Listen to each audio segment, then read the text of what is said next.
course, food you would identify with tasting. What would you say you were fed on? That's a story that I'll tell another day. Ni baada ya wiki moja nitawaambia.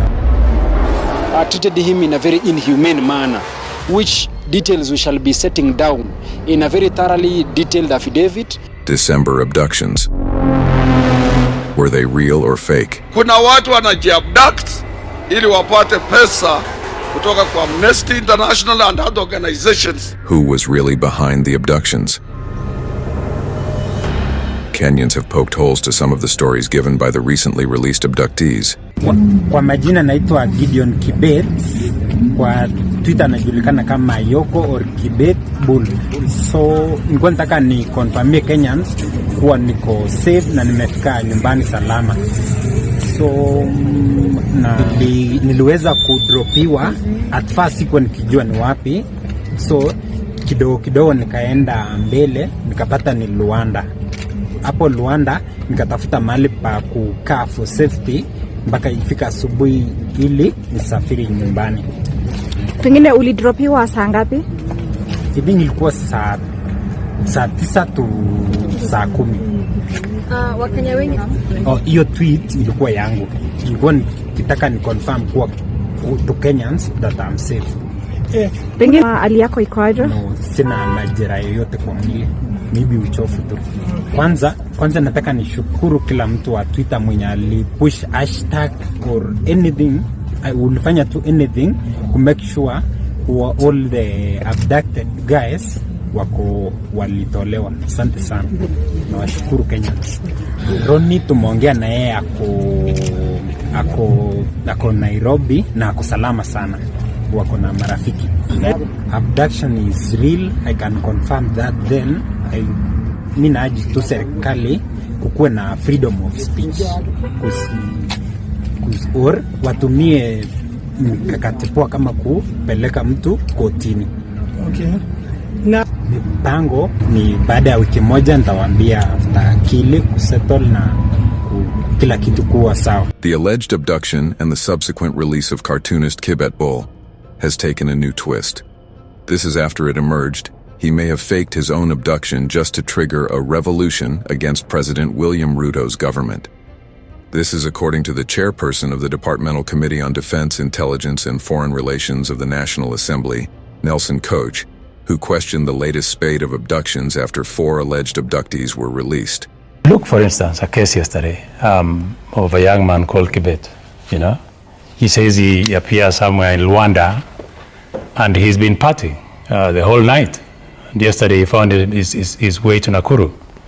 Look at the faces of the people who have been released, as it is said. They look very clean. They don't look hungry. They look well-shaven. They look people who have been somewhere.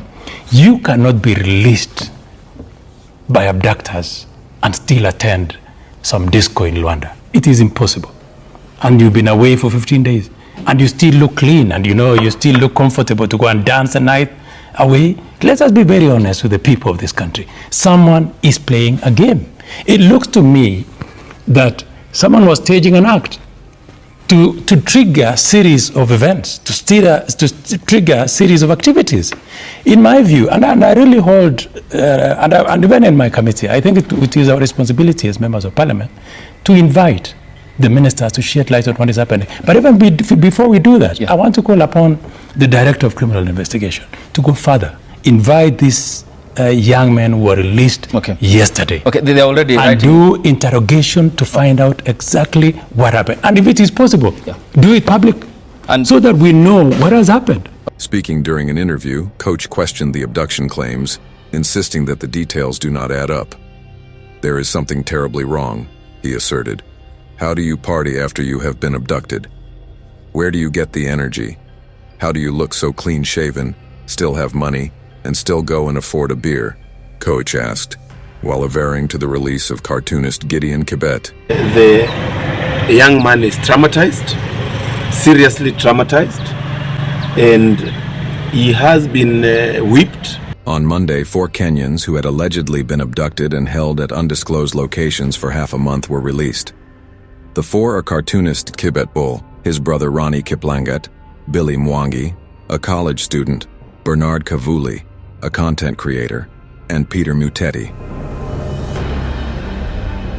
According to the abductees who have spoken to various media houses after release, they have refused to give details of the people who abducted them, what they ate, and exactly how they were treated during the 15 days they were abducted. Even visited violence on him, treated him in a very inhumane manner, which details we shall be setting down in a very thoroughly detailed affidavit. Were you fed welfare? And if yes, of course food you would identify with testing. What would you say you were fed on?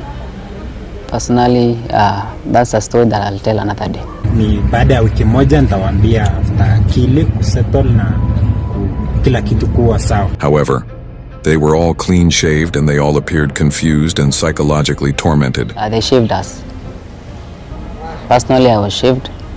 I don't know when I was shaved, but I got shaved. I was very confused. Our client is known to be very hairy, but you can see.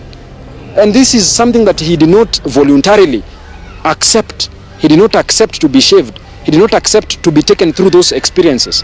But these are things that we shall be detailing so that we can share with the public. For the record, Billy Mwangi did not even know which year we are in by the time he was interviewed by The Alpha House Media. He did not even know there was Christmas. By the way, we had Christmas where you were away. Tuliruka mwaka to Billy. Unajua tuko 2025 already. Oh, Allah.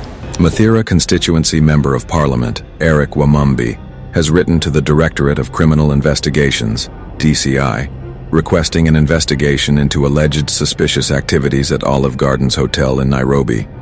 The opulent hotel is linked to former Deputy President Rigathi Gachagua, who has become a vocal critic of the government he once served in, following his ouster last year. In a letter to DCI Director Mohammed Amin on Monday, Wamumbi expressed concern about meetings at the facility, possibly related to the ongoing national debate on abductions. According to Wamumbi, some people may be using the venue to stage fake abductions in order to incite public unrest. He emphasized the importance of investigating these claims to avoid unnecessary panic and maintain public trust. While expressing sympathy for parents dealing with the difficult issue of missing children, the legislator warned against groups seeking to spread misinformation or incite conflict. The MP also urged Gachagua to stop attacking Inspector General of Police Douglas Kanja, whom he described as a neighbor in his Wamunyoro village. The call for an investigation comes as public concern about abductions grows, particularly among Kenyan youth, some of whom have been linked to government criticism. Since Kenya police and DCI denied being involved in the abductions, who was behind this madness? Were Kenyans being diverted from something else? Could it be the reintroduction of finance bill laws that became effective on the 27th of December? Who really knows? Demonstrations rocked the various parts of the country. Kenyans took on X to question the authenticity of the abductions. Here are some of the most outstanding reactions.